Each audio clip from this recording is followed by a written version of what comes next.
आप सबको जय मसीह की प्यार सलाम। दोस्तों, क्रिसमस का महीना आ गया है। क्रिसमस का महीना आते ही लोग अपनी अपनी तैयारी में लग जाते हैं, क्योंकि अपने प्रभु का जन्मदिन जो है, अपने घर को सजाने संवारने और नए नए कपड़े, केक, कैरल, घूमने की योजना में मालूम ही नहीं चलता कि क्रिसमस कब आ जाता है।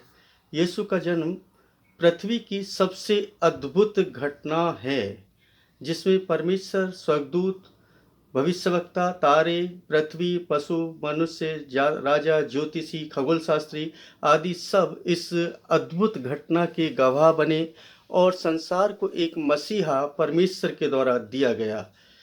मैं यह कह सकता हूँ, मानव जीवन के आरंभ से जो भी घटनाएं अभी तक घटित हुई हैं और जगत के अंत तक जो भी घटनाएं घटित होंगी, उन सभी में यीशु का जन्म ही सबसे अद्भुत घटना है।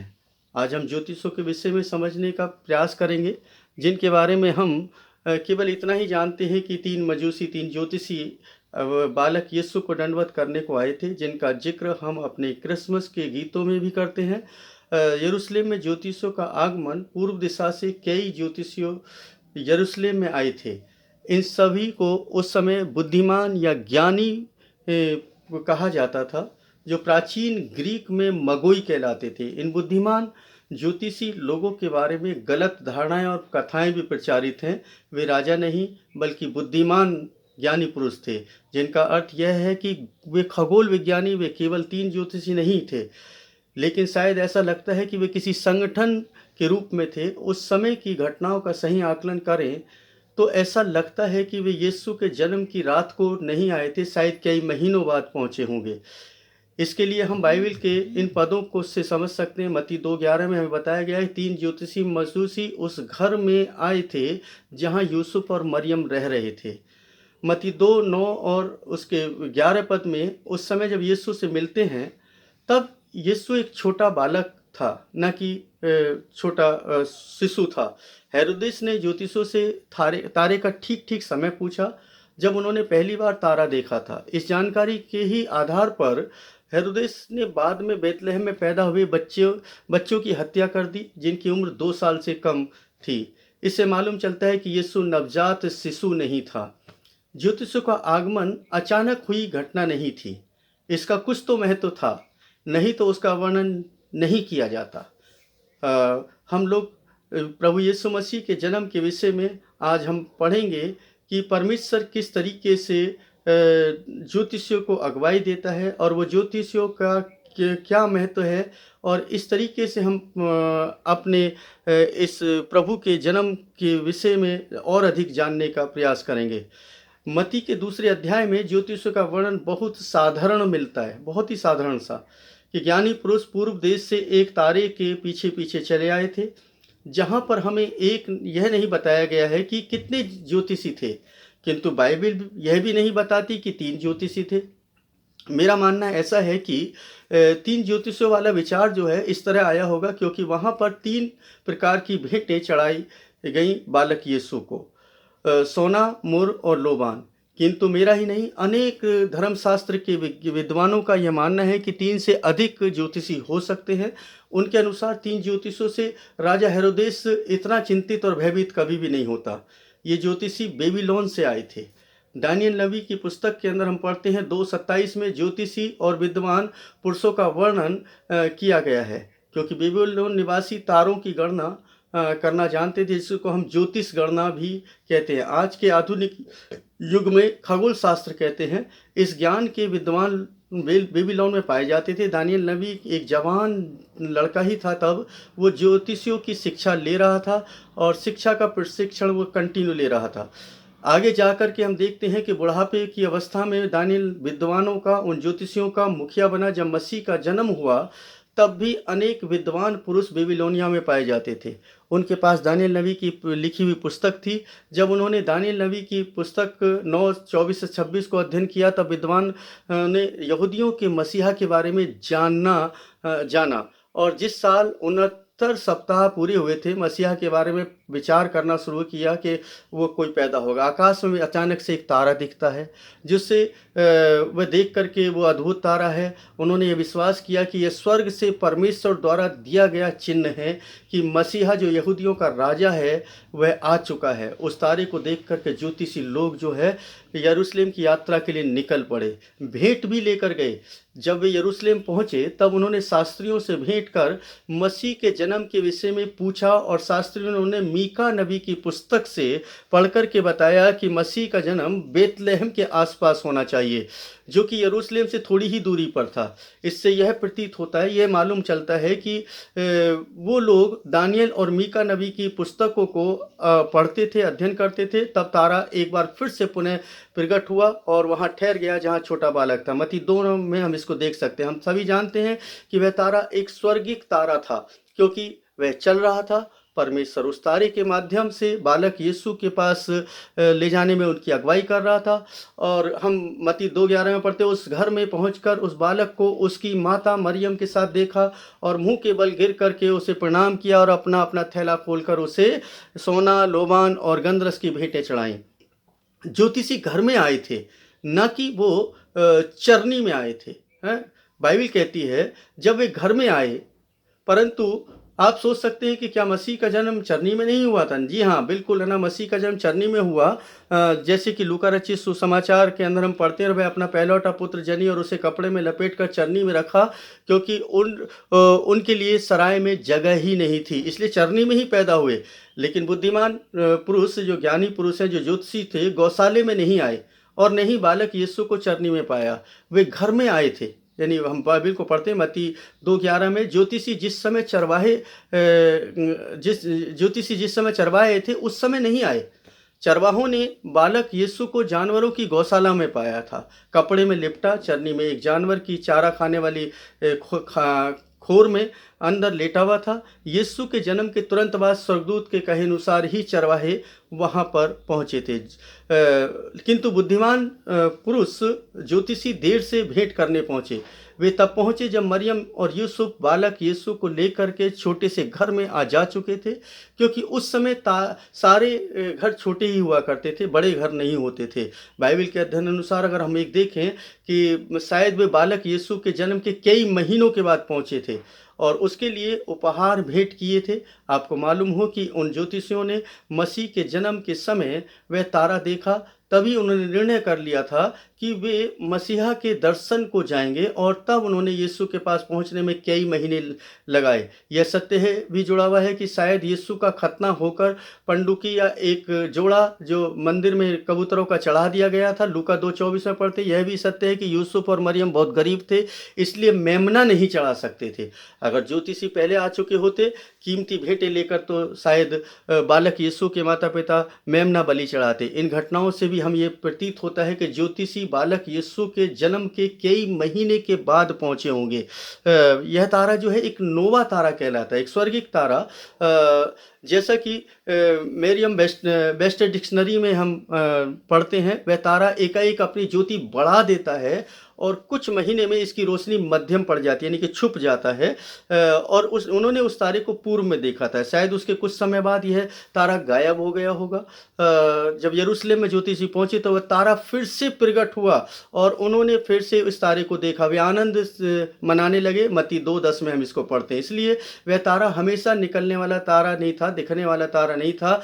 जब तक कि वे ज्योतिषी बालक यीशु के घर तक नहीं पहुंचे, वो तब तक तारा दिखाए। कुछ व्याख्याकार इस बात को भी कहते हैं कि तारा पुराने नियम की सेकी ना रोशनी से तुलना करते हैं, और रात के समय जब निर्जल प्रदेश में इजरायली लोग चलते थे, परमेश्वर उनके बीच ज्वाला बनकर चलता था और दिन को मार्ग दिखाने के लिए वो बादल के रूप में चलता था। निर्गमन 13 उसके 20 में हम इसको देख सकते हैं। वे सभी ज्योतिषी एक लंबा रास्ता तय कर करके पहुंचे थे।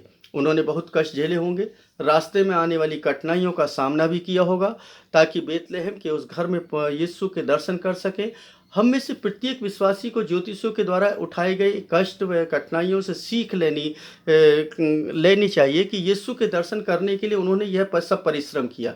क्या आप भी यीशु के दर्शन के लिए कष्ट व कठिनाइयों का सामना करने के लिए तैयार हैं? यदि हाँ, तो मैं दावे के साथ कह सकता हूँ कि यीशु का दर्शन आप भी अवश्य प्राप्त करेंगे, जैसे ज्योतिषियों ने किया। दूसरा, अगर हम और दूसरी बात देखें, उन्होंने उसे गिर कर के दंडवत किया था। और मत्ती 2:11 में, और उस घर में पहुंचकर उस बालक को उसकी माता मरियम के साथ देखा और मुंह के बल गिरकर उसे प्रणाम किया। इससे स्पष्ट हो जाता है कि वो चरनी में नहीं गए थे, बल्कि घर में गए थे।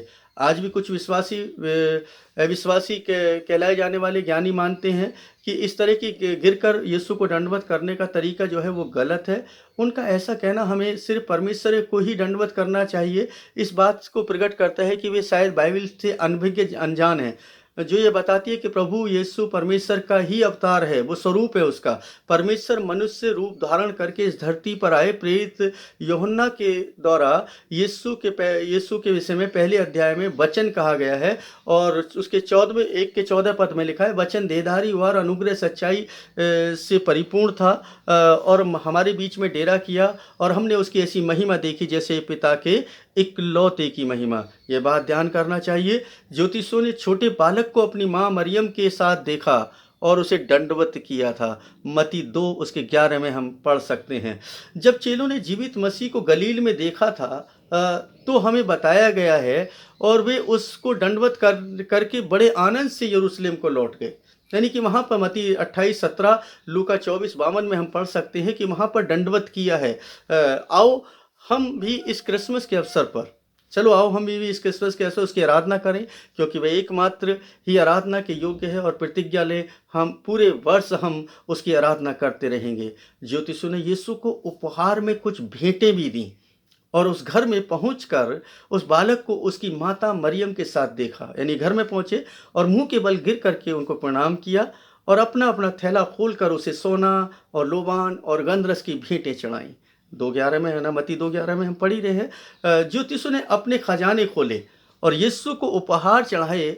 आज मैं आपसे विनती करता हूं कि आप भी यीशु मसीह को अपने दिल के भीतर गहराइयों में बसा लीजिए, और अपने अपने खजाने उसके कदमों में डाल दीजिए।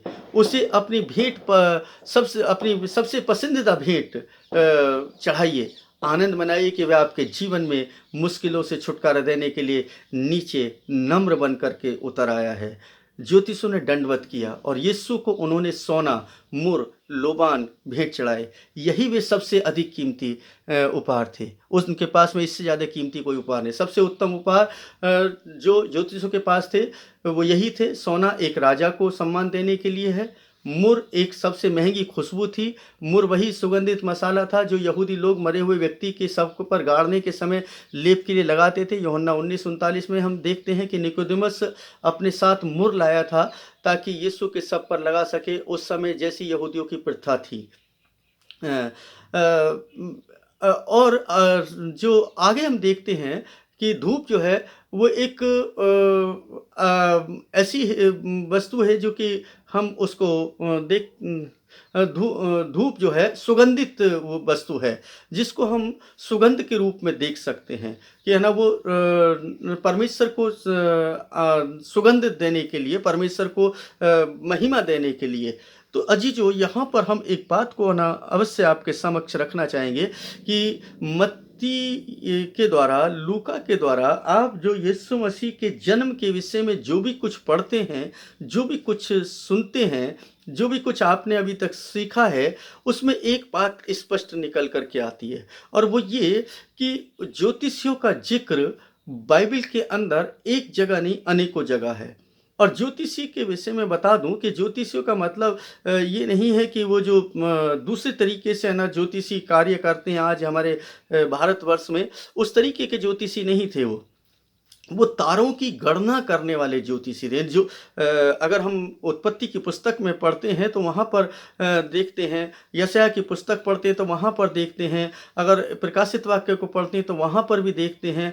वो ज्योतियों को बनाया उसने है, और ज्योतियों का नाम रखा है उसने। हर एक ज्योति का नाम रखा है। सूर्य है, चंद्रमा है, आपका मंगल ग्रह है, चाहे और कोई सी भी तारे, ध्रुव तारा है, चाहे वो सप्तऋषि है जिसका बाइबल में हम जिक्र पढ़ते हैं। ये सब ज्योतियां हैं। इन ज्योतियों की गणना करना और अगर उत्पत्ति 1 उसके 14 पद में हम पढ़ते हैं तो वहाँ पर वो इसलिए है ताकि वो गणना करके दिनों का, ऋतुओं का, समय का, राशियों का अध्ययन कर सकें और परमेश्वर के द्वारा ठहराए गए समय का अध्ययन करके परमेश्वर को समझ सकें और परमेश्वर की क्रियाओं को समझ सके, परमेश्वर के काम को समझ सके, परमेश्वर के आगे आने वाली जो कार्य हैं जो इनको वो करना चाहता है उनको समझ सकें। इस तरीके से परमेश्वर ने उन लोगों को बुद्धि दी, उन लोगों को ज्ञान दिया कि वो लोग इन ज्योतियों की गणना करके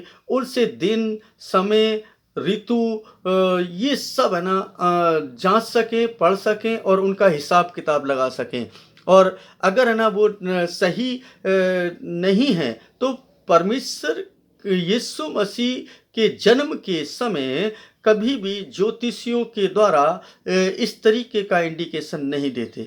लेकिन मैं इस बात के बिल्कुल खिलाफ हूँ, मैं इस बात के बिल्कुल ना विरुद्ध हूँ जब ज्योतिषी लोग जो आज के ज्योतिषी कहलाते हैं ये ज्योतिषी दूसरे तरीके से है, परमेश्वर की महिमा को चुराने वाले हैं। ये लोग उसको विकृत कर दिया है, उसको ऐसा विकृत कर दिया है कि लोग समझ ही नहीं पा रहे कि क्या सही है क्या गलत है। परमेश्वर की बनाई हुई रचना को, परमेश्वर की बनाए हुए स्टार्स को, परमेश्वर के बनाए हुए तारों को, उन ज्योतियों की गणना करना बुरा नहीं है। उससे आपको दिन, समय, आने वाले ग्रहण कब पड़ने वाला है, आपको कब है ना भूकंप आने वाला है या बहुत सारी चीज़ों की वर्णन ना उससे मिल सकता है, उसका व्याख्या मिल सकती है। और जैसा कि नासा करता है, हमारे देश में इसरो करता है और हर कंट्री के अंदर एक एस्ट्रोनॉमर लोग करते हैं। एस्ट्रोनॉमर जो है उनका काम है खगोल विज्ञान है। एस्ट्रोनॉमी मतलब खगोल विज्ञानी लोग क्या करते हैं, इन तारों की गणना करते हैं, इन तारों के बारे में पता लगाते हैं। अगर इनकी गणना नहीं करते तो चांद पर नहीं पहुंचा जा सकता था। इनकी गणना नहीं करते तो ये जितने भी है ना आकाश मंडल के अंदर जितने भी है ना ग्रह आप देखते हैं, प्लैनेट्स देखते हैं, इनका पता नहीं लगाया जा सकता था। क्यों? इनका पता लगाने के लिए उनकी गणना करना जरूरी है। उनकी गणना की गई, इसलिए वो आज हमें मालूम है कि ये कौन सा ग्रह है, ये पृथ्वी है, ये सूर्य है, ये चंद्रमा है, ये बुध है, ये बृहस्पति है, ये ग्रह, इनके नाम रख दिए गए हम लोगों के द्वारा क्योंकि हम अपनी भाषा में उसको बात कर रहे हैं। लेकिन उस समय में भी, ये उत्पत्ति के समय में भी परमेश्वर है ना उत्पत्ति 1 में कहता है कि ये किस लिए है, इसको समझो। उत्पत्ति 1 में बिल्कुल स्पष्ट बताता है कि इनसे कोई समझ सके, ऋतुओं को समझ सके, मौसम को समझ सके, जो घटनाएं घटित होने वाली उनको समझ सके। इसके लिए वो ठहराए गए हैं ताकि वो अपनी धुरी पर निश्चित समय पर घूमते हैं और निश्चित समय पर घूमने के कारण वो समय का बोध कराते हैं, समय के विषय में बताते हैं। यही कारण है कि जब यीशु का जन्म हुआ तो ज्योतिषी लोगों को भी ये मालूम चल गया कि है ना भाई इस वक्त में दुनिया का राजा आने वाला है, दुनिया का राजा पैदा होने वाला है। अगर आप अभी तक ये सोचते हैं कि यीशु मसीह के जन्म के समय जो ज्योतिषी लोग हैं वो चरनी में आए, तो ये बिल्कुल गलत है, क्योंकि चरनी में नहीं आए वो लोग, वो चरनी में कभी नहीं आए। और दूसरा ये कि है ना अगर ये ज्योतिषी लोग 3 ही होते, मेरा मानना ऐसा है कि वो ज्योतिषी लोग 3 नहीं थे, अनेकों लोग थे और वो एक दल के रूप में थे। मान लो जैसे प्रतिनिधि मंडल जाता है ना, प्रतिनिधि कोई जाता है किसी से मिलने के लिए, उस तरीके से वो गए होंगे और जाकर के उन्होंने पूछा कि किन लोगों से पूछा, उस समय ज्योतिषी लोगों से पूछा, शास्त्री लोगों से पूछा, भाई वो राजा कहाँ पैदा हुआ है। क्यों? वो सोचते थे कि शायद इनको भी पता होगा, लेकिन उन लोगों को बस जब है ना पुस्तक में पढ़ी गई, जब नबियों की पुस्तक को खंगाला गया, मालूम चला कि मीका नबी की पुस्तक के अंदर स्पष्ट लिखा था कि वो कहाँ पर पैदा होगा। हमने जैसा कि अभी सुना पीछे कि वो कहाँ पैदा होगा, बेतलेहम में पैदा होगा।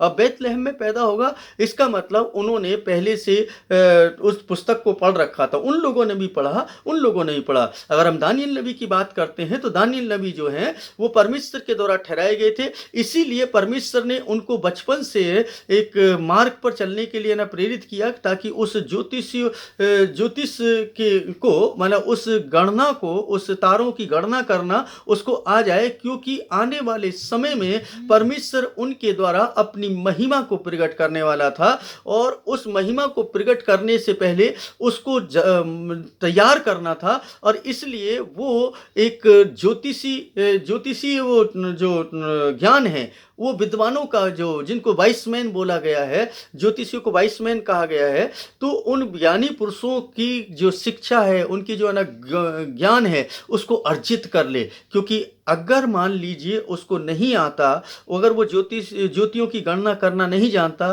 तो कभी भी वो ज्योतिषियों का ऊपर मुखिया नहीं बनता। इसलिए परमेश्वर की योजना में वो शामिल था, परमेश्वर के द्वारा ही वो ठहराया गया था। वो ज्योतिषी जो वहां तक पहुंचे, वो भी परमेश्वर की योजना में शामिल थे। वो है ना इंडिकेशन कर रहा है यहाँ पर, है ना ऐसा कोई जिक्र नहीं मिल रहा है बाइबल के अंदर कि हम कहें कि भाई वो लोग है ना स्पेशली है ना उसको देखने के लिए आए या कुछ दोस्त रहे। वो कि राजा पैदा हुआ है, इस पृथ्वी का राजा पैदा हुआ, यहूदिया का मतलब यरूशलेम के अंदर एक राजा पैदा हुआ है, जिसको हम दंडवत करने के लिए आए हैं। और ये बड़ी विचित्र सी बात है। आप देखें, यीशु के जन्म किसके द्वारा होगा, उसके विषय में बताया गया है। यीशु के जन्म के विषय में और बहुत सारी घटनाएं हैं। वो कब पैदा होगा, किसके द्वारा पैदा होगा, वो किस जगह पर पैदा होगा, और क्या क्या है ना नहीं है ना, उसके बारे में भविष्यवाणी है। मतलब वो पहले से वो लोग गणना करके बता चुके परमेश्वर के द्वारा, परमेश्वर की आत्मा के द्वारा, कि वो वहां पर होगा। ठीक उसी तरीके से ये गणना करने वाले लोग भी गणना किए, और दानियल की पुस्तक को पढ़ते थे, दूसरे नबियों की पुस्तक को पढ़ते थे। उन पुस्तकों में स्पष्ट लिखा था कि एक तारा चमकेगा, जिस तारे के द्वारा हम लोग जान सकते हैं कि इस दुनिया का मसीहा कब आएगा। और वो मसीहा जब आया तो वो तारा दिखाई दिया, और उस तारे को देख करके उसको है ना आगे, लेकिन उनको जगह नहीं पता था। इसलिए वो है ना यरूशलेम में आकर के पूछने लगे, जैसे है ना हम गीत में गाते हैं, यरूशलेम जा कर के वो पूछने लगे कि किस घर में वो पैदा हुआ है। तो वो तो सोचे कि ही राजा के घर में पैदा हुआ होगा। जब है ना उन्होंने कहा कि यरूशलेम में पैदा होगा, बेथलेहम में पैदा होगा, तो इस तरीके से उन्होंने हेरोदेस के पास गए कि शायद राजा के घर में पैदा होगा। ऐसा नहीं था, लेकिन वो नहीं जान पाए इस बात को कि ये परमेश्वर की योजना में शामिल था। और आज के जो ज्योतिषी हैं, उन्होंने इसको विकृत कर दिया है। कैसे विकृत कर दिया, वो भी मैं थोड़ा सा बता देता हूँ। कि उन्होंने परमेश्वर की बनाई हुई ज्योतियों को एक अलग रूप दे दिया।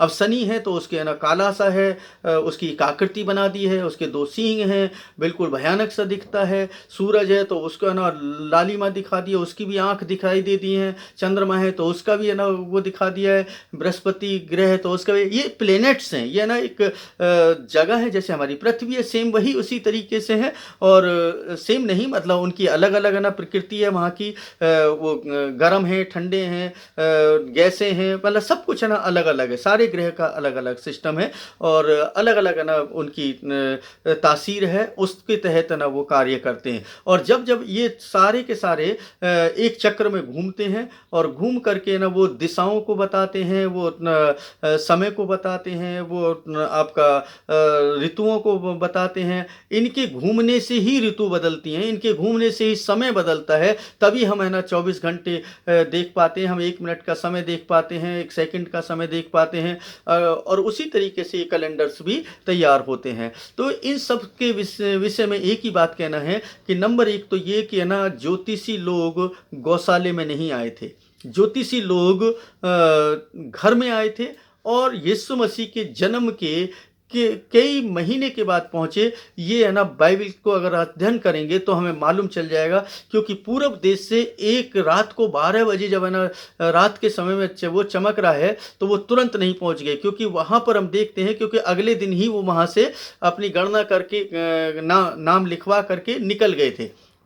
जब हम बाइबल हिस्ट्री को पढ़ते हैं तो उसमें थोड़ा सा ना विवरण मिलता है, और ऐसा नहीं है कि वो वही गौशाला में थे, क्योंकि उस रात रुकने के लिए जगह नहीं थी उनके पास में। उसके बाद तो वो है ना वापस आ गए थे, और है ना वो घर में गए, घर में मतलब वो वापस आ गए थे, ताकि है ना वो लोग उस बात को प्रूव कर सके कि बालक को है ना दंडवत कहाँ पर किया, घर में किया। तो इस तरीके से हम देखते हैं कि ये ज्योतिषियों का आगमन जो है एक महत्वपूर्ण घटना थी।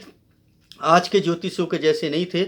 आज भी जो है ना परमेश्वर के बनाई हुई इन ज्योतियों की गणना करते हैं, वो लोग बुद्धिमान लोग कहलाते हैं। वो लोग है ना, उनके लिए कोई भी ईश्वर और वैसा ईश्वर नहीं बन जाता है कि ये देवता है और वो देवता है। इन देवताओं का कोई लेना देना नहीं है। परमेश्वर ने उन ज्योतियों को इसलिए बनाया ताकि उससे हम समझ सकें। उत्पत्ति 1 उसके 14 पद को अवश्य पढ़ें, उत्पत्ति पूरे को पढ़ें, तो आपको पूरा समझ में आएगा। जहाँ पर ना आपको देखने के लिए मिलता है कि ये किस लिए बनाई ये ज्योतियाँ, उनका महत्व क्या है। अजीजों, ये है ना वीडियो है ना इसलिए है क्योंकि आप क्रिसमस के करीब आ चुके हैं और मैं चाहता हूँ कि ये आप इस महीने में इसके बारे में भी जान लें थोड़ा सा, और परमेश्वर आपको बहुत आशीष दे और परमेश्वर आपके जीवन में और अधिक आशीष लेकर के आए। इसके लिए प्रार्थना विनती मेरी आप लोगों के लिए है, और मैं चाहूँगा कि इस वीडियो को दूसरों तक भी शेयर कर दें, चैनल को सब्सक्राइब कर दें, ताकि मैं और अच्छे